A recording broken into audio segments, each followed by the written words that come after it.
On va changer d'époque à présent avec Isabelle Leyer. Bonsoir Isabelle. Bonsoir. Pour le 23h Culture avec deux emblématiques, la jeune génération dit même iconiques invités. Retour dans les 70s, entre autres, avec Philippe Manœuvre. Bonsoir Philippe. Bonsoir Patricia. Et Yves Bigot. Bonsoir Yves. Bonsoir Patricia. Ami et auteur de 2 livres sortis au même moment. La suite de vos mémoires, Philippe Manœuvre, Flashback Acide chez Robert Laffont. Et Catherine, je ne sais pas si je prononce bien, je prononce à la française, mais vous me corrigerez.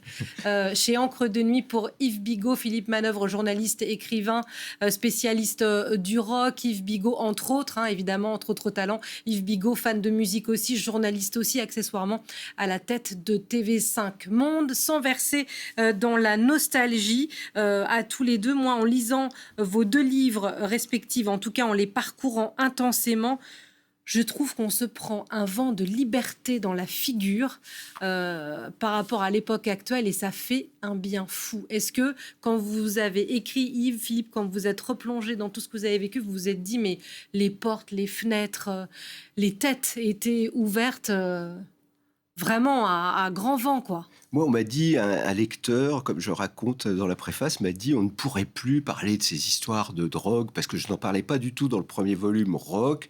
Et il m'a dit, ouais, je vous comprends, on peut plus parler de rien. Donc mon livre est né de là. Je me suis dit, mais Théophile Gautier a fait le Club des Hachichas en 1843. Hunter Thompson a fait Las Vegas Parano en 1970.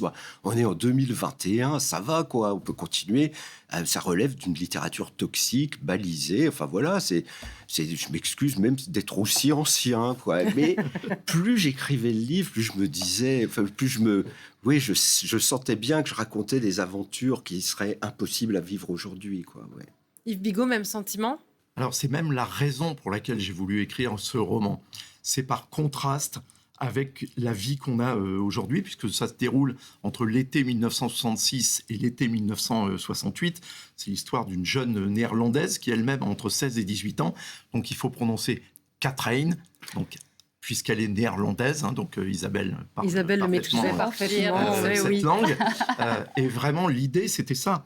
C'était de raconter à la fois cette période de liberté, de libération, où quand on se réveillait chaque matin, la vie était meilleure que la veille. C'est ça qu'on a perdu en route.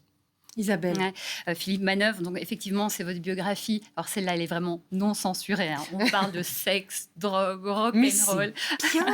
C'est bien. En même temps, il y a des phrases qui, moi, m'ont parlé.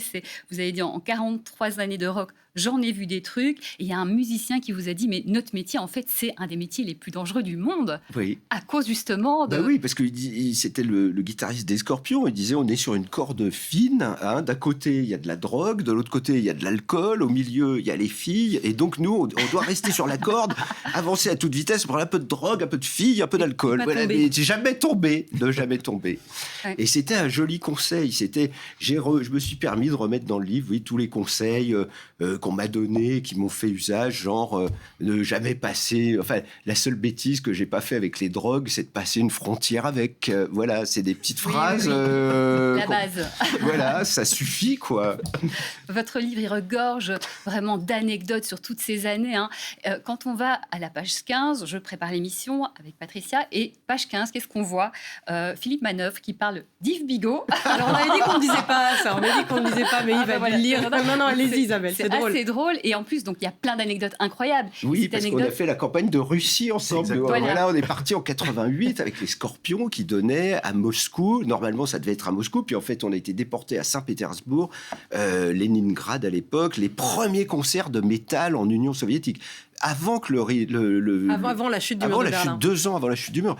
Donc, on a vécu un moment où c'est très rare dans nos métiers, parce que nous, en fait, on va voir des concerts, on interviewe Mick Jagger ou les Pink Floyd, on est très contents. Et là, soudain, c'est l'histoire historique. C'est un peu comme là, tu sens les ailes de l'histoire qui te frôlent.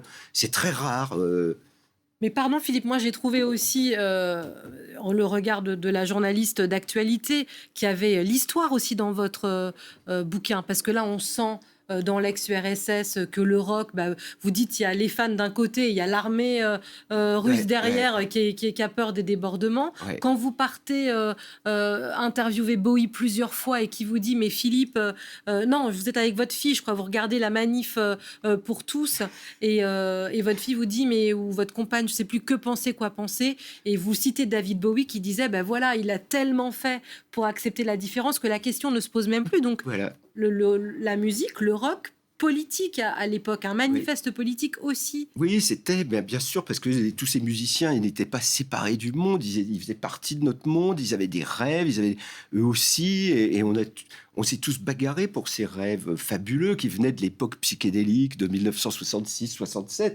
C'est très marrant que Yves et moi, sans se concerter, je veux dire, on repart sur la même époque, la Hollande, tout l'herbe qui fait rigoler. Enfin voilà, on dit, la vie était légère, mais il y avait tellement besoin de moins d'argent et on s'amusait tellement plus. C'est vraiment une époque, là, on peut être nostalgique. Oui, c'est ça. Et je te redonne la parole tout de suite, mais Yves Bigot, avant que j'oublie, on disait politique et féministe aussi, parce qu'elle est dure aussi, votre histoire, mais c'est aussi une émancipation et un magnifique portrait de femme qui finira mal, mais j'ai spoilé, voilà, qui finira mal, mais on le sait dès le début que ça finit mal. Oui. Mais c'est assumé, c'est un bad trip. Il y avait ça aussi dans votre livre, elle est fragile, elle est forte, mais elle est féministe aussi, cette jeune femme. Bien sûr, parce que c'était une des grandes qualités, je pense, des années 60, et alors notamment aux Pays-Bas d'où elle part, mais à San Francisco, c'était le royaume des femmes, des chanteuses. Janis Joplin, qui était la chanteuse de Big Brother, Grace Slick, la chanteuse de Jefferson Airplane. C'était un moment de libération, et c'est à travers la libération des femmes qu'on pouvait lire justement la libération de tout le monde, parce qu'elles étaient le symbole de ce qui était en train d'éclore. Et c'est une féministe, justement, qui est ontologique. Elle est darwinienne, elle est spontanée. Il y a rien d'idéologique dans son féminisme. C'est simplement qu'elle ne voit pas comment il pourrait en être autrement. Et ce qui est très étonnant, c'est que ce livre, vous l'avez écrit à la première personne. Oui. C'est en tant que femme, donc c'est étonnant comme. C'est ton côté féminin. Oui, c'est ça. Exactement. Non, ça c'était un pari. Alors je ne me compare surtout pas, mais donc ça s'appelle une métathèse sexuelle. C'est ce que pratique beaucoup Shakespeare, notamment dans La Nuit des Rois, ou d'autres, William Blake, les romantismes anglais, Percy Shelley, Lord Byron, etc. Voilà, ça donne un caractère, je trouve, très particulier, avec un peu d'érotisme, nécessairement, que de se mettre dans la peau de quelqu'un du genre qui n'est pas le sien. Mais encore une fois, je n'aurais sans doute pas écrit, puisque c'est pas du tout biographique, mais je n'aurais sans doute pas écrit cette histoire si je ne l'avais pas fait raconter par une femme. C'est ce que nous disait Philippe Cobert, qu'on a reçu il y a quelques semaines, quand il disait qu'il se glissait vraiment dans les personnages féminins et qu'il devenait une femme quand il jouait. Ouais. Pour reparler de la musique, elle est omniprésente, mais dans vos deux livres, c'est-à-dire qu'on a l'impression de... Ah mais moi j'ai fait une playlist. Et vous avez une playlist avec un flashcard. On flash à la fin du livre et on atterrit sur la playlist de tous les morceaux qui sont cités dans le livre. Il y en a 140. En fait. Il y a un parallèle incroyable entre vous deux. Les deux livres, ils sont sortis le 4 novembre. Enfin, vraiment, c'est incroyable. Vous êtes tous les deux Gémeaux. Enfin, il y a plein de parallèles à faire avec vous.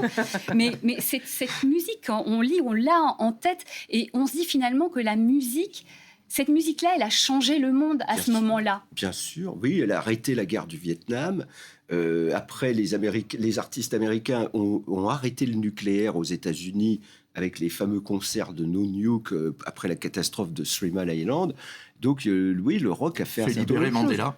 Et après, il y a eu l'affaire Mandela, où tous les rockers ont obtenu quand même l'élargissement de Mandela et fait la plus grande fête du siècle. Après, il y a eu la famine en Afrique, où le rock a quand même dit... Comme disait David Bowie, ok, on fait un concert, on sait bien que ça ne va pas donner à manger à des milliards d'Africains, mais au moins, les Blancs vont entendre parler de ce problème qu'il y a là-bas en Afrique. Et ils vont être aware, comme dirait notre ami Van Damme. Qu'est-ce que vous retenez le plus de ces périodes-là que vous avez vécues ? Qu'est-ce qui vous revient le plus à tous les deux en termes d'émotion sur ces moments-là ? Déjà, c'est la musique. Oui, mais c'est tout ce que ça représente. C'est-à-dire ce qui est magique dans le rock, et notamment dans le rock de ces années-là, c'est que ça contient absolument tout. C'est-à-dire, comme vous le disiez, ça contient des idées politiques, ça contient une libération, l'altérité aussi, et puis ça contient tout ce qui a existé auparavant. C'est ça qui est magique. C'est pour ça aussi que je voulais raconter la vraie histoire des hippies, qui n'a pas bien été racontée en France ni comprise. C'est que tous, c'était des gens qui faisaient des choses, qui étaient soit des artistes, soit des artisans, mais ça comprenait tout ce que la littérature, la philosophie, la peinture, tous les arts qui avaient existé auparavant, et ils étaient partis les chercher sur la route, partout sur la planète, mais aussi dans notre passé.